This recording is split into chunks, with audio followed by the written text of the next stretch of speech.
We have today with our September window roster announcement, our men's national team head coach, John Herdman. We will go around with questions, starting with one soccer at the top. Hey, John, thank you for taking the time today. Hey. Obviously, a big upcoming window with very few games between now and the actual World Cup. So what are you looking to take out of these upcoming friendlies, and what are you really hoping to see from your squad as you approach Qatar and Uruguay? Yeah, you're right. The clock is ticking, but trying to remove that sort of tension, that there's so much to do and we've got to bridge big gaps. I think the critical part is building on some of the work from June, continuing the process. We were pretty clear in June what got us here, the things that created our foundation of success in CONCACAF, and we started to identify some of the gaps between us and now the world stage. And ultimately, that's something that you're not going to close in 6 months. It's something you close over 6 years, 2 decades, to bring that consistency of world-class performance. So for us, it's about the enjoyment of the moment.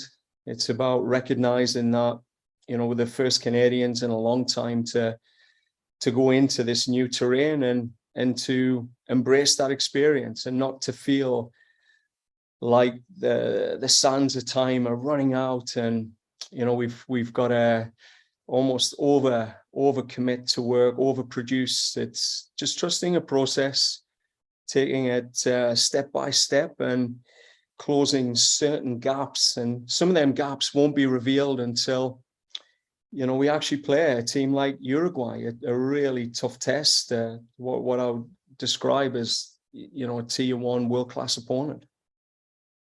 We're getting here to the short strokes here when it comes to the World Cup roster. I just want to ask you about how tough are some of these decisions going to be to get that list of 26 players to take to Qatar, and how much do these 2 games impact that? How much can you play your way onto the team? Can you play your way off the team in this window here?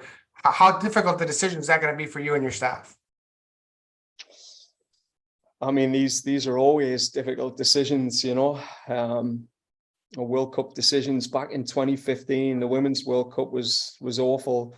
Every Olympic Games I've been to, it's a tough time. You know, this is the dream. This is what everyone's dreamed of, and for some people genuinely sacrificed and committed for. So I've got no doubt difficult decisions are coming. You know, there's been some tough decisions around this camp as well. But this one's been a strange window. I mean, these last 4 months since June, there just seems to be so much happening, whether, you know, you get the positive stories of Luca Koleosho getting game time in a tier 1 league at a tier 1 club in Espanyol, to, you know, the injury of Mark Anthony Kerr and being out for so long, Jonathan Osorio out, Daniil Henry picking up a hamstring injury just last night. You know, the word news on Atiba, you know, Tejan Buchanan and his situation, and even Tejan coming in, you know, we have an agreement with Bruges that, you know, he's coming more for an experience. He'll be in for the Uruguay period, and his minutes will be very limited, as, you know, both club and country are trying to wrap him in cotton wool. I mean, it's a really delicate situation with Tejan Buchanan. So I feel like, you know, that World Cup window where we were going from week to week to week, like it felt like we weren't having these challenges, but there seems to be a lot of things going on. You know, Kyle Larin not picking up many minutes at his club, and Theo Corbin coming on the scene at Blackpool. So there's things happening here that have been super positive, and some things that, yeah, keeping me up at night. But at the same time, you know, this window, it can't be a be all and end all. There's a lot of football to be played, you know, through the month of October. And then there's a group of players that may not be in the playoffs that I don't think anyone had predicted, you know, 3-4 months ago, that there could be a group of players that might have 5-6 weeks without any competitive football. So a lot to weigh up. I think, myself, Greg Berhalter, who have got MLS players, particularly not in playoffs. I mean, that's a difficult time. It's a difficult thing to even be juggling, given, the Europeans will be just heading straight from, their seasons into the World Cup. So lots for us to think about. But this isn't a do or die sort of camp for players. There's a lot of moving parts at this point, but it is a camp where I think some new players like a Joel Waterman, a Theo Corbeau, a Liam Miller, who hasn't been in since March, could potentially re-establish themselves or put themselves in the frame. Thanks, John. Appreciate it. Thank you. What's your overall assessment of your World Cup cope with Belgium, Croatia, and Morocco in terms of where Canada's ambitions should lie in that cope? And secondly, you said that this is not a do or die camp, but in general, you'll have very little time to prepare come November, very limited number of days. So how do you deal with that dynamic?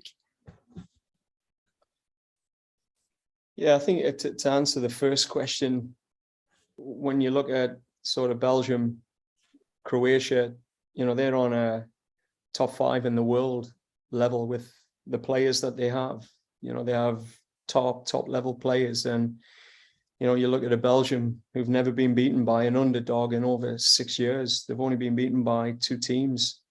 That's a monumental task, but I mean, it's an underdog story for us in those games. It's just real excitement and an opportunity to go out and be brave, be courageous, test ourselves, and take a step forward for Canada in building respect and credibility as a football nation. So, I mean, no different for Croatia. I mean, our scouting and analysis of that team, you're watching them beating France recently, and you see the competency of their midfield three. And yeah, it's a sobering process when you get into the deep scouting, looking at these teams. But again, the reality for Canada is we don't have a great amount of expectation from the world on this team. We have our own expectations, so we have good internal motivators, and we're not clouded by the external motivations or the external noise that surrounds, I guess, our opponents. So I think we know what we're strong at. We're starting to build on a clearer understanding on areas we can bridge the gap against this level of opponent. So, we can go in with a degree of confidence that, we can close the gap. And, like any tournament football on any given day, anyone can beat anyone. So that's the spirit we'll be playing with. And the second question, please. Well, we started the process back in April and May to understand what got us here and to be really specific about what we need to keep doing and keep focusing attention on. And then we were super deliberate to identify sort of 5 strategic areas that we felt we could invest our time and energy in just to be efficient. I mean, we're a small staff in comparison to what we compete against. So, we have to be nimble. We have to be super efficient and put attention into the things we think can make the biggest difference. So, off the field, we've been doing that. And on the field, it'll be just focusing on the 1 or 2 things this camp that we feel can help us as we hit Qatar to close this qualitative gap. And some of this will be tested against a team like Uruguay, which is the first in my tenure, and for many of these players, the first time we've played against a 400+ million value team. I mean, these are above and beyond what we've seen playing against the US and Mexico in terms of their qualitative realities. So, we're focusing on those things we believe can help close that gap. And, with more staff and more time, there might be more things you can work on, but we're very deliberate and focused on what we can affect at this point, given, as you've said, the time that we have. John.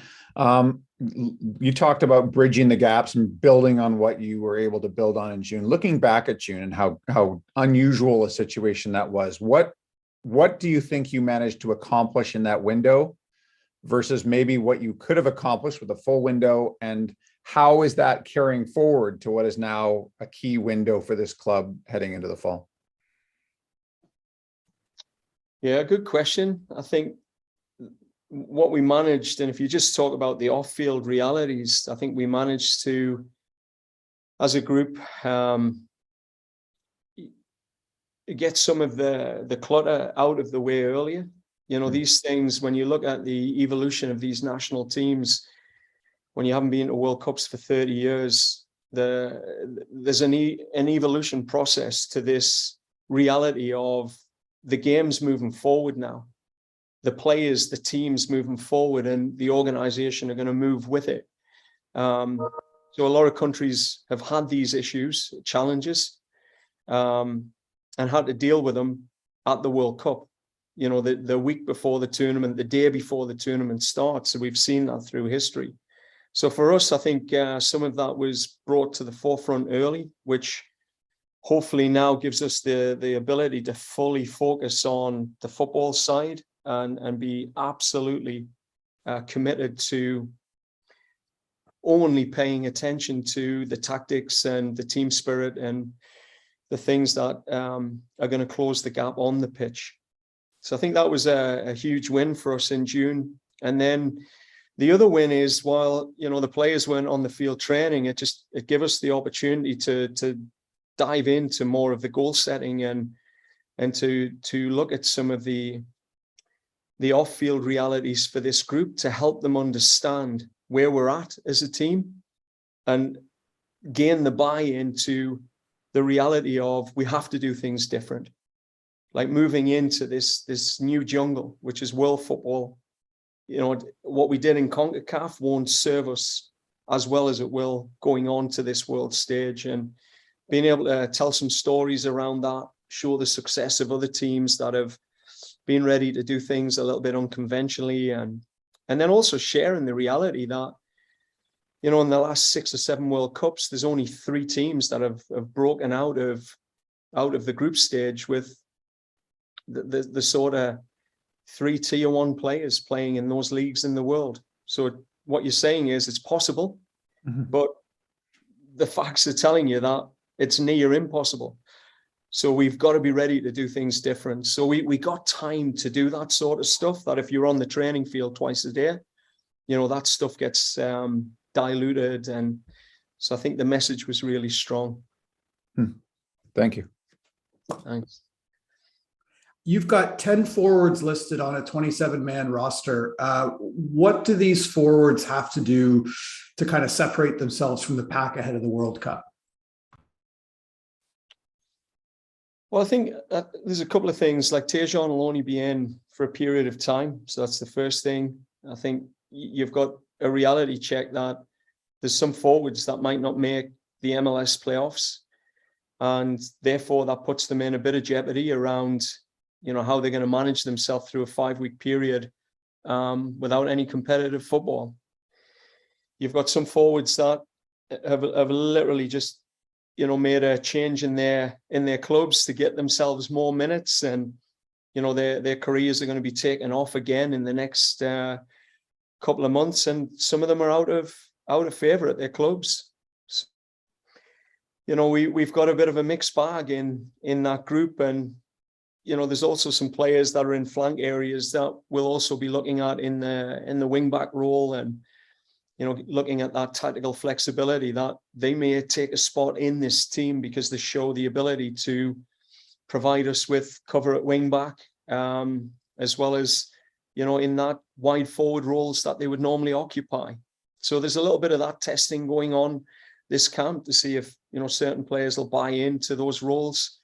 But if you're asking us to pick, you know, who the top 3 forwards are, I think it's pretty obvious at this stage. And there's a group of players who are fighting to get into that group. And I keep saying this, there's a lot of football to be played or not played by some players in the next month that will come into my thinking when I select that final roster. Me, now you finalized your pre-World Cup plans, obviously with the Japan friendly. So you got Uruguay, Qatar, Japan, three very different profiles. How do you feel they kind of tactically maybe mimic what you have in your group? Because obviously some will see the lack of European teams and maybe be thrown off by that. But I mean, those are three pretty top nations in their respective continents. So kind of curious for your thoughts on that. Yeah, great question. I think you look at the European teams and you just can't access them. There's no access to the European teams. They, this September window, they're all involved in Nations League. In June, involved in Nations League. And then when you come into these qualification campaigns, the majority of the top players are playing right up until the last day before they have to report into camp. And some of these teams are obviously going to play earlier than Canada. So it's just been difficult to even get any European team around the table for a conversation. And obviously they tend to pick and choose who they want when they're the top nations. So, we've done well with Japan. I think Japan's a real top nation, given that they get out of the group stages quite consistently now, and have a real strong squad, a good tactical identity. But for us, there's something about teams that play with back fours and teams that play with back fives, and that gives you some tactical relevance to your opponents. I think there's some similarities with styles of play with at least one of our opponents that will play to a key group stage opponent. So yeah, we've gone into it in the best way we can with, this is your wish list, but your wish list maybe in, again, 2 more cycles, Canada becomes, higher up other people's wish lists. We're still fighting for that respect, but I think we've got some good games here, particularly, I have to say the game against Uruguay. I mean, it was a massive coup for Canada to pull that one off in Europe. I know a lot of hard work went in behind the scenes to make that happen. So, that's going to be a real test. And it's not necessarily a tactical test. It's a test of, this will be the first time, again, you play a team of, 400 plus million value. When you think you play the US and they're at that 250 mark, you double that now when you play in Uruguay. You're playing Valverde, playing at Real Madrid. You're playing at Cavani at Manchester United. You're playing Nunes playing at Liverpool, Godin at Madrid, Atletico Madrid. It's just another level, and our guys, we can't wait. It's pretty exciting. Thank you very much, everyone. That will wrap up our media call with Canada Soccer men's national team head coach John Herdman ahead of the September 2022 international window and the upcoming FIFA World Cup.